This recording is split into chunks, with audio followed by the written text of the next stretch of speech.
ವೀಕ್ಷಕರೆಲ್ಲರಿಗೂ ಶುಕ್ರನ ಮಹಾಗೋಚರ ವಿಶೇಷ ಕಾರ್ಯಕ್ರಮಕ್ಕೆ ಸ್ವಾಗತ.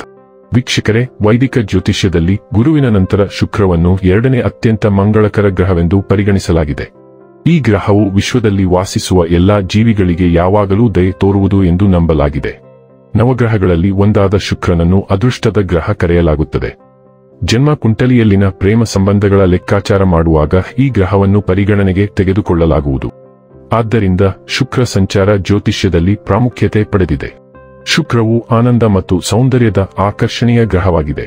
ವೈದಿಕ ಜ್ಯೋತಿಷ್ಯ ಶಾಸ್ತ್ರದ ಪ್ರಕಾರ ಯಾವುದೇ ವ್ಯಕ್ತಿಯು ತನ್ನ ಜಾತಕದಲ್ಲಿ ಶುಕ್ರನ ಬಲವಾದ ಸ್ಥಾನವನ್ನು ಹೊಂದಿದ್ದಾನೆ, ಅವನ ಅಥವಾ ಅವಳ ಜೀವನದಲ್ಲಿ ಎಲ್ಲಾ ರೀತಿಯ ಐಷಾರಾಮಿ ಮತ್ತು ಭೌತಿಕ ವಸ್ತುಗಳ ಸಂತೋಷಗಳನ್ನು ಅನುಭವಿಸುತ್ತಾನೆ ಮತ್ತು ಪಡೆಯುತ್ತಾನೆ. ಆದರೆ ಜಾತಕದಲ್ಲಿ ಶುಕ್ರನ ದುರ್ಬಲ ಸ್ಥಾನವು ಪ್ರೇಮ ಸಂಬಂಧಗಳಲ್ಲಿ ವೈಫಲ್ಯ, ವೈವಾಹಿಕ ಜೀವನದಲ್ಲಿ ಅಪಶ್ರುತಿ, ಕಣ್ಣುಗಳಿಗೆ ಸಂಬಂಧಿಸಿದ ಸಮಸ್ಯೆಗಳನ್ನು ಮಾತ್ರ ನೀಡುತ್ತದೆ. ಜ್ಯೋತಿಷ್ಯ ಶಾಸ್ತ್ರದ ಪ್ರಕಾರ ಶುಕ್ರ ಗ್ರಹವು ಇದೇ ವರ್ಷ 2025ರ ನವೆಂಬರ್ ತಿಂಗಳಿನ 2ನೇ ತಾರೀಕಿನ ದಿನ ಮಧ್ಯಾಹ್ನ 1:05 ತುಲಾ ರಾಶಿಯನ್ನು ಪ್ರವೇಶಿಸಲಿದೆ. ಶುಕ್ರನು ನವೆಂಬರ್ ತಿಂಗಳಿನ 26ನೇ ತಾರೀಕಿನವರೆಗೆ ತುಲಾ ರಾಶಿಯಲ್ಲಿ ಇರುತ್ತಾನೆ. ಶುಕ್ರ ಗ್ರಹವು ನವೆಂಬರ್ 2ರ ರವಿವಾರ ತುಲಾ ರಾಶಿಯಲ್ಲಿ ಪ್ರವೇಶಿಸಲಿದೆ. ನವೆಂಬರ್ 7ರಂದು ಚಿತ್ರ ನಕ್ಷತ್ರದಿಂದ ಸ್ವಾತಿ ನಕ್ಷತ್ರದಲ್ಲಿ ತನ್ನ ಚಲನೆಯನ್ನು ಆರಂಭಿಸುವುದು. ಇದರ ನಂತರ ನವೆಂಬರ್ 18ರಂದು ಸ್ವಾತಿ ನಕ್ಷತ್ರದಿಂದ ಹೊರಬಂದು ವಿಶಾಖ ನಕ್ಷತ್ರವನ್ನು ಪ್ರವೇಶಿಸಲಿದೆ. ಹಾಗೆ ಕೊನೆಯದಾಗಿ ನವೆಂಬರ್ 29ರ ಶನಿವಾರದ ದಿನ ವಿಶಾಖ ನಕ್ಷತ್ರದಿಂದ ಹೊರಬಂದು ಅನುರಾಧ ನಕ್ಷತ್ರದಲ್ಲಿ ತನ್ನ ಚಲನೆಯನ್ನು ಪ್ರಾರಂಭಿಸುವುದು. ಜ್ಯೋತಿಷ್ಯ ಶಾಸ್ತ್ರದಲ್ಲಿ ಶುಕ್ರ ಗ್ರಹವು ಹಣ, ಐಶ್ವರ್ಯ, ವೈಭವ, ಸಮೃದ್ಧಿ, ಬೌದ್ಧಿಕ ಸುಖವನ್ನು ಕರುಣಿಸುವ ಗ್ರಹ ಎಂದು ಕರೆಯಲಾಗುತ್ತದೆ.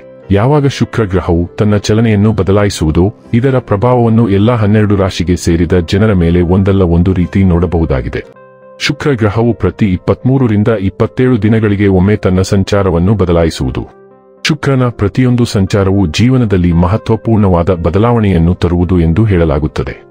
ಹಾಗಾದರೆ ಬನ್ನಿ, ಇಲ್ಲಿ ಶುಕ್ರನ ತುಲಾ ರಾಶಿಯಲ್ಲಿ ಈ ಗೋಚರ ಇಲ್ಲಿ ಪ್ರತ್ಯೇಕವಾಗಿ ವೃಷಭ ರಾಶಿಯ ಜಾತಕದ ಪಾಲಿಗೆ ಹೇಗೆ ಸಾಬೀತಾಗಲಿದೆ, ಯಾವೆಲ್ಲ ಫಲಗಳು ಇಲ್ಲಿ ನಿಮಗೆ ಲಭಿಸಲಿವೆ ಮತ್ತು ಯಾವ ವಿಷಯವಾಗಿ ಇಲ್ಲಿ ನೀವು ವಿಶೇಷ ಎಚ್ಚರಿಕೆ ಹೊಂದಿರಬೇಕು ಅನ್ನೋದನ್ನ ನೋಡೋಣ. ಎಂದಿನಂತೆ ನಮ್ಮ ವಿನಂತಿ ಎಂದರೆ, ನೀವಿನ್ನೂ ನಮ್ಮ ಚಾನೆಲ್ ಅನ್ನ ಸಬ್ಸ್ಕ್ರೈಬ್ ಮಾಡಿಲ್ಲವೆಂದರೆ ದಯವಿಟ್ಟು ಈಗಲೇ ನಮ್ಮ ಚಾನೆಲ್ ಅನ್ನ ಸಬ್ಸ್ಕ್ರೈಬ್ ಮಾಡಿ. ಹಾಗೆ ನಿರಂತರ ವಿಡಿಯೋ ಅಪ್ಡೇಟ್ಸ್ಗಳಿಗಾಗಿ ತಪ್ಪದೇ ಪಕ್ಕದ ಬೆಲ್ ಐಕಾನ್ ಬಟನ್ ಕೂಡ ಕ್ಲಿಕ್ ಮಾಡಿ. ವಂಶ ಪಾರಂಪರ್ಯ ಜ್ಯೋತಿಷ್ಯರು ನಂಬರ್ 1 ವಶೀಕರಣ ಸ್ಪೆಷಲಿಸ್ಟ್. ವಿದ್ಯೆ, ಉದ್ಯೋಗ, ಮದುವೆ, ಹಣಕಾಸಿನ ಸಮಸ್ಯೆ, ವ್ಯಾಪಾರ, ಆರೋಗ್ಯ ಸಮಸ್ಯೆಗಳಿಗೆ ಫೋನಿನ ಮೂಲಕ ಪರಿಹಾರ. ಇಂದೇ ಕರೆ ಮಾಡಿ. ವೀಕ್ಷಕರೇ, ವೃಷಭ ರಾಶಿಗೆ ಸೇರಿದ ಜನರಿಗೆ ಈ ನವೆಂಬರ್ ತಿಂಗಳಿನಲ್ಲಿ ಧನ ಲಾಭದ ಉತ್ತಮ ಯೋಗ ನಿರ್ಮಾಣಗೊಳ್ಳುವುದು.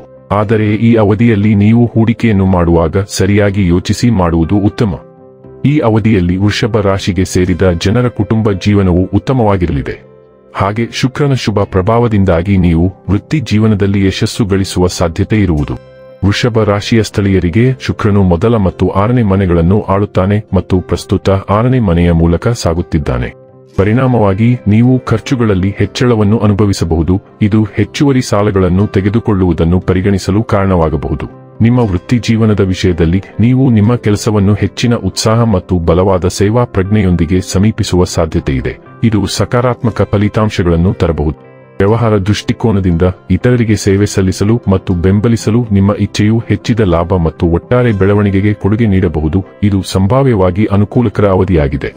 ಆರ್ಥಿಕವಾಗಿ ಹೆಚ್ಚು ಗಳಿಸಲು ಅವಕಾಶಗಳಿದ್ದರೂ ಈ ಸಮಯದಲ್ಲಿ ನಿಮ್ಮ ವೆಚ್ಚಗಳು ಗಮನಾರ್ಹವಾಗಿ ಹೆಚ್ಚಾಗುವ ಸಾಧ್ಯತೆ ಇದೆ. ವೈಯಕ್ತಿಕವಾಗಿ ನಿಮ್ಮ ಜೀವನ ಸಂಗಾತಿಯೊಂದಿಗಿನ ನಿಮ್ಮ ಸಂಬಂಧದಲ್ಲಿ ನೀವು ಗಣನೀಯ ಹೊಂದಾಣಿಕೆಗಳನ್ನು ಮಾಡಬೇಕಾಗಬಹುದು. ಆಗಾಗ್ಗೆ ವಾದಗಳು ನಡೆಯುವ ಸಾಧ್ಯತೆ ಇದೆ. ಇದು ಸಂಬಂಧವನ್ನು ಬಿಗಡಾಯಿಸಬಹುದು ಮತ್ತು ಅದರ ದೀರ್ಘಕಾಲೀನ ಸ್ಥಿರತೆಯ ಮೇಲೆ ಪರಿಣಾಮ ಬೀರುತ್ತದೆ. ಆರೋಗ್ಯದ ದೃಷ್ಟಿಯಿಂದ ನೀವು ಹೊಟ್ಟೆ ನೋವು ಮತ್ತು ಜೀರ್ಣಕಾರಿ ಸಮಸ್ಯೆಗಳಿಗೆ ಗುರಿಯಾಗಬಹುದು. ಇದು ತುಲಾ ರಾಶಿಯಲ್ಲಿ ಈ ಶುಕ್ರ ಸಂಚಾರದ ಸಮಯದಲ್ಲಿ ನಿಮ್ಮನ್ನು ಸ್ವಲ್ಪ ಆತಂಕ ಅಥವಾ ಅಸುರಕ್ಷಿತವಾಗಿ ಅನುಭವಿಸುವಂತೆ ಮಾಡುತ್ತದೆ. ಈ ಸಂಚಾರವು ವೃಷಭ ರಾಶಿಯ 6ನೇ ಮನೆಯಲ್ಲಿ ಸಂಭವಿಸುತ್ತದೆ. 6ನೇ ಮನೆಯು ವಿರೋಧಿಗಳು, ಕಾಯಿಲೆಗಳು, ವೃತ್ತಿಗಳು, ಪರೀಕ್ಷೆಗಳು, ರೋಗ ನಿರೋಧಕ ಶಕ್ತಿ, ವೈವಾಹಿಕ ಜೀವನ ಮತ್ತು ಕಾನೂನುಬದ್ಧತೆಯನ್ನು ಸೂಚಿಸುತ್ತದೆ. ಆರೋಗ್ಯವು ಪ್ರಾಥಮಿಕವಾಗಿರಬೇಕು. ಶತ್ರುಗಳು ವಿರುದ್ಧ ಪರಿಣಾಮ ಬೀರಬಹುದು. ಆದ್ದರಿಂದ ಜಾಗರೂಕರಾಗಿರಬೇಕು. ವಿವಾಹಿತರು ತೊಂದರೆಯ ಸಮಯಗಳನ್ನು ಎದುರಿಸಬೇಕಾಗುತ್ತದೆ. ಅಹಂಕಾರದ ಘರ್ಷಣೆಗಳು ಉಂಟಾಗಬಹುದು. ವ್ಯಾಪಾರ ವೃತ್ತಿಪರರು ಪಾಲುದಾರರೊಂದಿಗೆ ತೊಂದರೆಗಳನ್ನು ಹೊಂದಿರಬಹುದು. ವೃಷಭ ರಾಶಿಯವರು ಹೆಚ್ಚುವರಿ ಖರ್ಚುಗಳನ್ನು ತಪ್ಪಿಸಿ ಉಳಿತಾಯದ ಮೇಲೆ ಹೆಚ್ಚು ಗಮನಹರಿಸಲು ಸೂಚಿಸಲಾಗಿದೆ.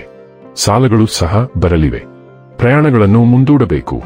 ಕೆಲಸದ ಕ್ಷೇತ್ರದಲ್ಲಿ ಮಹಿಳೆಯರೊಂದಿಗೆ ವಾದಗಳು ನಡೆಯಬಹುದು. ಇನ್ನು ಕೊನೆಯದಾಗಿ ಈ ದಿನಗಳಂದು ಮಾಡಿಕೊಳ್ಳಬೇಕಾದ ಉಪಾಯಗಳ ಕುರಿತು ನೋಡುವುದಾದರೆ ಶುಕ್ರವಾರ ಲಕ್ಷ್ಮೀ ನಾರಾಯಣನಿಗೆ ಯಜ್ಞಹವನ ಮಾಡಿ. ವೀಕ್ಷಕರೇ, ಇದಾಗಿತ್ತು ವೃಷಭ ರಾಶಿಯ ಜಾತಕದವರ ಶುಕ್ರನ ಮಹಾಗೋಚರ ಮಾಹಿತಿ ಇಷ್ಟವಾದರೆ ವಿಡಿಯೋವನ್ನು ಲೈಕ್ ಮತ್ತು ಶೇರ್ ಮಾಡಿ. ಜೈ ಶ್ರೀರಾಮ್. ಕಾಮೆಂಟ್ ಬಾಕ್ಸ್ನಲ್ಲಿ ಬರೆಯಿರಿ. ಹಾಗೆ ಚಾನೆಲ್ ಸಬ್ಸ್ಕ್ರೈಬ್ ಮಾಡುವುದರ ಜೊತೆಗೆ ನಿರಂತರ ವಿಡಿಯೋ ಅಪ್ಡೇಟ್ಸ್ಗಳಿಗಾಗಿ ಪಕ್ಕದ ಬೆಲ್ ಐಕಾನ್ ಕ್ಲಿಕ್ ಮಾಡಿ.